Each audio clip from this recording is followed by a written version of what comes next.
Should we get off the treadmill? Let's talk about it on this episode of Pushback.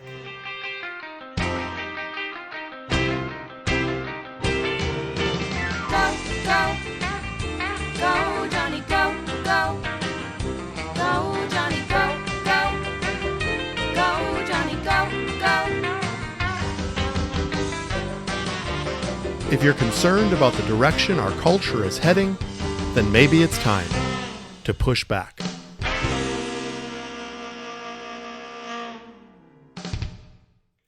Hello, everyone, and welcome to Pushback. I'm Dr. Jonny, and I'm coming to you on a Thursday. As I mentioned last podcast, I'm switching my release date to Thursdays, working better with my work schedule and my quote-unquote day job. It's actually a night job. I work the night shift.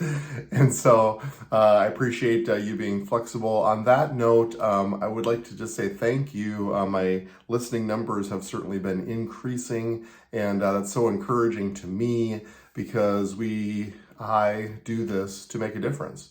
And I'm so glad that people are connecting with this. I've been getting such positive feedback from people regarding the podcast, and that encourages me to keep going and keep doing what the Lord is asking me to do. It's so important that we are engaged in our culture, and that just makes my heart go pitter-pat because it's critical that we as his kids are the one that's bringing a real influence on the face of this earth, and the only way that we can do that is to fill the earth and subdue it, to be part of it, to engage it, to love it, love the world and love its people, and to pursue what's best. And I know this for a fact: God's ways are the best ways.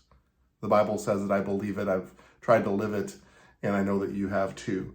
So let's keep going after the things of this world. Let's not be afraid of them. Let's not cower away from them. Let's not ignore them.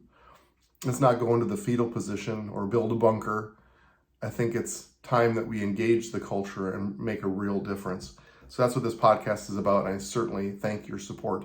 If you're willing to donate financially, that certainly helps the production costs of this. You can go to pushbackculture.org, pushbackculture.org. There is a donate button there. I also would value your input and especially your questions. If you have questions about any of the topics that I've raised, or you have a topic that you would like to see raised or discussed, or if there's things that you would like to hear my perspective on, please don't hesitate to pass those on to me, and most likely it'll become a podcast in the future. Last podcast I discussed Martin Luther King, and it was called Chasing the Dream, or getting closer to the dream, that we can actually have a mission statement, a purpose statement for our country in regards to healing and race relations. And I think Martin Luther King laid it out beautifully when he said that he has a dream that his son would be judged by the character of his heart rather than the color of his skin. And I believe that needs to be our benchmark. That needs to be our target and our goal for our country. And we need to stay focused on that, because I believe when we're looking at the woke liberal agenda, it's actually pulling us away from that dream and not bringing us closer.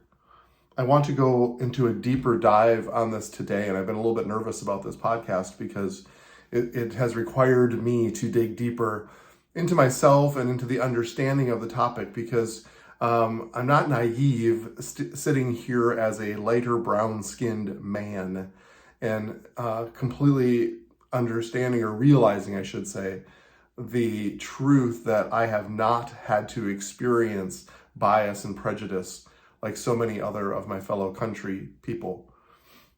And because of that, I don't think that it disqualifies me from talking about it. In fact, I believe that it actually requires me to lean into that because of the people that I love, and because of this country that I love, and because of the pain that's here.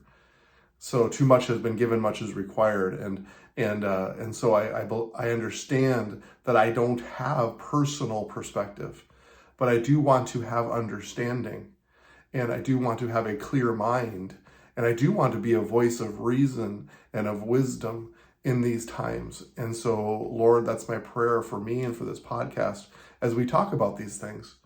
But I did get on to a man named Coleman Hughes. Coleman Hughes, a young man, a darker brown skin man, who I believe offers a perspective that I can really connect with. And I appreciate his eloquence and his truthfulness and his forthrightness as he brings this forward. And so most of what I'm saying today comes from his perspective, but I feel like I can really hitch my trailer to what he is doing and the voice that he has. Now, he is an advocate for what we've been discussing as colorblindness. Now, colorblindness has been something that I've really leaned into because it started with being on a committee at the hospital. Maybe you remember this story from a previous podcast. And we're talking about sort of health equity. And equity is sort of this new word that has come out, and it's kind of migrated from the word equality to the word equity, and leaning into more equal outcomes rather than equal opportunities.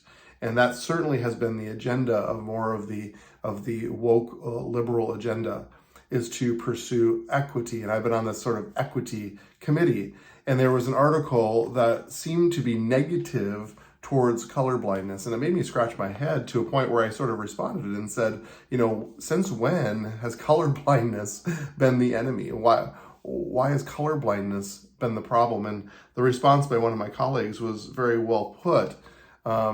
But she said, it's the concern or the fear that a colorblind stance will simply ignore the past and not pursue healing in the future. Sort of like, I'm okay where I am kind of response. And that's the concern. And that's the definition of colorblindness for those who are in pain and are hurting. So I understand that perspective and I hear it. But as we talked about last week, I believe that we have to have a goal. We have to have a trajectory. We have to have a target for where we're heading as a culture.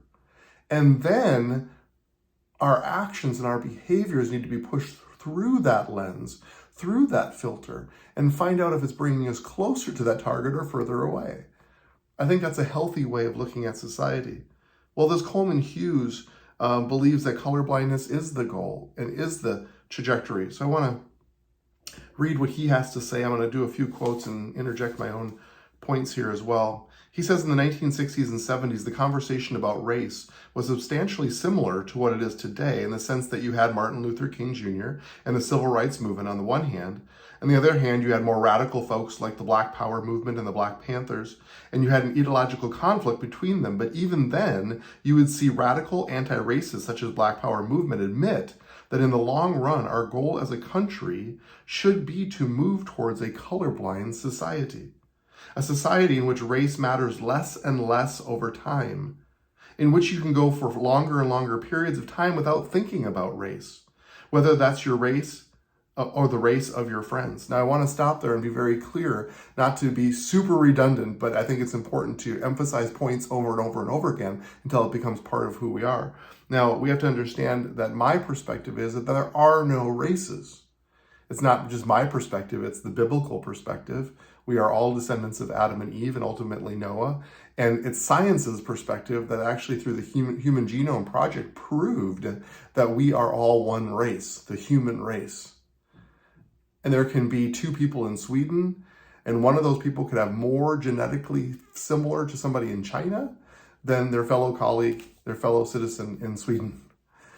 That's because that's the way genetics work. And our outside skin, the amount of melanin that we have in our skin bears very little on that. So we are one race. So when you talk about race, and I talk about race in this podcast, please be very clear that my perspective that there is no race. However, in our conversation, in our cultural conversation, race is in the forefront. Now, what has changed is that today, prominent anti-racists and others at the forefront of the modern anti-racism movement, it would be difficult to find a single one that would even admit that the long-term goal for our country is to move towards a colorblind society. That shining star, the North Star, has been abandoned entirely, which makes a very big difference from even yesterday's brand of radical anti-racism. If you look up colorblindness and just put the caveat race in Google, you will get 10 articles in a row about why colorblindness is wrong. Some will say it actually is racist. And yet when you poll Republicans and Democrats, you find a remarkably high level of support for race-neutral policies in general. On the whole, people do not like when race is considered as a factor in things like college admission or who gets hired or who gets promoted. By and large, most people of every race believe that the merit principle is basically the best way to go. We have this elite consensus that colorblindness is horrible, that it's basically white supremacy. At the same time, we have among people at large a general sense that race-neutral treatment is actually the best option. And so I'm trying to give a defense of race neutrality and colorblindness. So this is Coleman Hughes, a well-spoken young man talking about this. I mentioned, the Minneapolis teachers last podcast about creating this policy of hiring based on the color of skin. And I heard on the radio that there are lawsuits all over the place because they're supposed to be equal opportunity employers and you cannot discriminate based on color of skin. That's law. And so it'll be interesting to see the legal pushback to that policy. He goes on to say the critique of colorblindness is that you need to see race and pay very close attention to race and to our racial identities. If you're going to identify racism, you need to see me as black. How can you see racism without seeing race? That applies to every interactions, to your social life and everything else. When it comes to public policy, the idea is that America has been littered with a history of racialized and race-based harm, starting with slavery and the aftermath of slavery, convict leasing, the rise of Jim Crow, redlining, and in all kinds of ways, large and small, in which black people specifically as a race group were targeted with policies that were detrimental. And so one idea is that we need to put race into our current laws in order to essentially pay back black people for that history, to restore at least some part of what was lost with all those harmful policies, and to bring black people where they might have been, if not for the history of white supremacist policies. And they go on in this article to make the distinction, which I think is very important for this podcast, is that my colleague, when I talked about colorblindness, was concerned about racism blindness, where we are proposing or an advocate of race blindness. There's a difference between race blindness and racism blindness. And Hughes says, I love that distinction. The critics of colorblindness are, in a sense, narrowly right about the fact that we all do see race. We do. Most people who say that are speaking metaphorically. What they are really saying is, I try my very best to treat people without regard to race. Critics of colorblindness often seize on that phrase, I don't see race.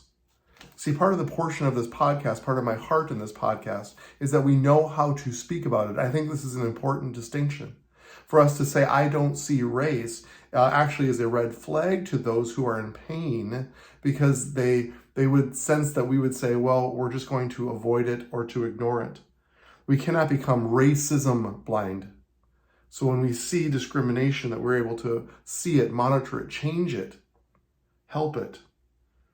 But I believe that we can be race blind, we can be color blind, and that we don't treat people. We try to treat people without regard to race. I think that's an important phrase that I want you to remember. I try my very best to treat people without regard to race. That's what colorblindness is in my definition. And so they seem like they have a legitimate point of view here. What is true, that yes, we all see race, but we really should strive to treat people without regard to their race.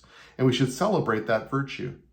And the thing about colorblindness is that it's actually the only by reference to a race-neutral or colorblind standard that anyone is able to ever identify racism. It is not true that people who advocate colorblindness, like myself, don't see racism. In fact, people who reject colorblindness often end up blind to many kinds of racism. So he tries to explain this by giving some examples. He was talking about police profiling and pulling people over based on the color of their skin. And he said, really, the best test is to see what happens after the sun goes down. It's called the veil of darkness, where they can't actually see the color of the skin, and then compare those numbers to what happens during the daylight. And if they're different, if there's a different proportion of black people getting pulled over during the day, then we know that there is something there. And so it's actually colorblindness. It's actually the veil of darkness that actually exposes true racism. I hope that makes sense. I'm trying to figure this out in my brain as well.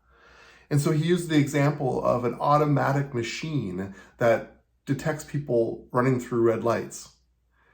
And it doesn't, obviously a machine can't be racist. And so it just checks the license plate number. And if you're going through the red light, it takes a picture of the license plate number and sends you a ticket. And so we can look at that and we can say, well, that can't be a racist act. He said, but there are many neighborhoods where black people get more tickets running through red lights than white people do, because black people run more red lights than white people do in that neighborhood. It's a meritocracy. It's a merit-based measure that we can use against people and a people measure and actually expose if there's really true racism there. And he said we should use all of our resources and money for those kinds of tests to see and to try to draw out and expose a real bias or a real discrimination or a real prejudice that takes place, rather than just say we need to give an equal number of tickets to white and black people. That never feels right, never looks right. And it's not getting us closer to the dream. The next thing he talks about is something called reparations, which is sort of a payback, and he alludes to that in my last sentence. Let me read what he says about reparations. We move from talking about equality of opportunity to equality of outcome, which is something we can never achieve anywhere and have anywhere before. He talked about, the NBA and the Major League Baseball. 3/4 of the NBA players are black. Now, we would look at that and say, well, there is a disparity in the numbers of minorities versus white people. But we know that that's a merit-based league. You have to be good enough to make the NBA. And so we have absolutely no problem with that. We look at Major League Baseball, and I think only 7 to 8% of Major League Baseball players are black. Dark brown skin. And we can look at that and we say, well, we don't really have a problem with that, because a lot of it is cultural and ethnic, how you were raised. And so there's a lot of Caribbean and Hispanic players in baseball, very few African American. But it's merit-based. You have to be good enough to make Major League Baseball. None of us have any problem with that, because it's about equal opportunity rather than equal outcomes. But I think that we would become comfortable with making our systems colorblind regardless of what the result is, because that's actually what fairness consists in, not inequality of outcome. You always have to be sensitive to the fact that when you use policies that include racial preferences, it's a zero-sum game. My friends, I believe this is critical. Please lean into this. He says you are creating a new class of aggrieved victims who may never forget that you put them at the back of the line. You create, in essence, a never-ending cycle of victimhood and aggrievement, just like tit-for-tat violence never actually ends when the tat corrects the tit. You killed my brother, I killed your cousin. Have you ever heard of a spat that just ended there? We're increasingly creating a white working class that notices that the policies coming out of the Biden administration put white people at the back of the line. Pandemic aid for restaurants, aid to farmers. They notice that their race is a determinant to getting into elite colleges. Business owners notice that their race is a determinant to them getting a government contract. And it creates competing victim classes which remember the injustices against them vividly. That creates a very toxic long-term situation for race relations in our country. Now, those of African-American descent would say, well, wah, poor you. This is what we had to deal with for decades. And I get that. I understand that. But when reparation, or the idea of reparation, becomes revenge, it's about vengeance and revengeance. It becomes a cycle that is never enough. That's why in Romans 12, it talks about whatever is possible within you, live at peace with one another. And then it says, vengeance is mine, says the Lord. I will repay. Even the Lord knows that he needs to take it out of the hands of man, because man, it'll be a never-ending vicious cycle. And it needs to be into the spirit realm, because that's where we battle. Our battle is never against flesh and blood, but principalities and powers. So it's the Lord God, Almighty Jehovah God, that has to run these battles for us. And when there is injustice here on this earth, guess what? Vengeance is his, and he gets to repay, and we get to forgive. Coleman Hughes goes on to say, I think there's an attitude that nothing could possibly ever be enough. And I'm certain if reparations were paid today, no matter how large the check, tomorrow we'd be reading in the Times editorial asking, how dare you think that reparations represents the end of payment to Black people for slavery? There's never enough payment. It's an unending cycle. They even alluded to President Obama running, or Barack Obama running for president, and people's response on both sides were, where a Black man could never be elected president. We're still too racist. We're not even close. He says, then we did it. And right after, everyone said, well, actually, this doesn't mean anything. See, this is the problem. Not that Barack Obama being elected would solve all the problems. It isn't. But they can't even be the celebration of that, because it's never going to be enough. He said, we are on a very dishonest treadmill with ourselves as a country as we run towards this goal of closure with our history. And with every step, the ground moves beneath us. Maybe we should get off the treadmill. Maybe we should get off the treadmill. They asked him, what about this mission statement? What about this goal? Is it even possible? Is the way society and culture moving, is this even a possible goal? Is Dr. Jonny crazy thinking that a target of colorblindness? Was Martin Luther King Jr. crazy thinking that his son could be judged based on the character of his heart, not the color of his skin? He says, I don't know. It could just keep going on in the same direction. Some days I have the sense that Gen Z is so absorbed by its race obsession and its gender identity obsession that all these things are just going to represent new norms for society by the time I'm older or middle-aged. But other days, I feel that so much of the race and gender-obsessed ideas run counter to what people actually want, that they don't have much staying power. That in this day and age, racial segregation doesn't have much staying power because I think people like each other too much. Whew. You know, the idea that you can, I'm sorry. The truth is, I don't know how everything is going to shake out. But rather than passively watching, I would like to be an advocate for the idea of a colorblind society, and a society where you can go for weeks or months at a time without thinking about your race. That's my dream too. I don't think that we want to be thinking about race more. We want to be thinking about it less. He says, so I would be tempted to short sell woke race obsession in the long run, when it's no longer trendy and people feel less pressure to agree with it, because a lot of it is unsustainable. My friends, I just believe that is so well spoken, and it's my heart in this matter as well. I believe it's the Lord's heart because he didn't create races in the first place. He created us to be one blood, it says in the book of Acts. We are to be one blood, one people, one body, united for one purpose, and that's for the kingdom of heaven. And so I believe that we can pursue colorblindness. I feel more empowered now. It feels more right. It feels like it's the target. Is there still some healing that needs to take place? Of course. Is there still some wrongs that need to be righted? Yes, it does. But we can't sit, like he just said, idle and do nothing. We can't just sit and watch. It's not our role here on this earth. And if you're doing that, then you're actually part of the problem and not part of the solution. We can inject ourselves not with anger, not with bitterness, but we can inject ourselves into the national conversation so that we can bring wholeness and life and healing to this important subject.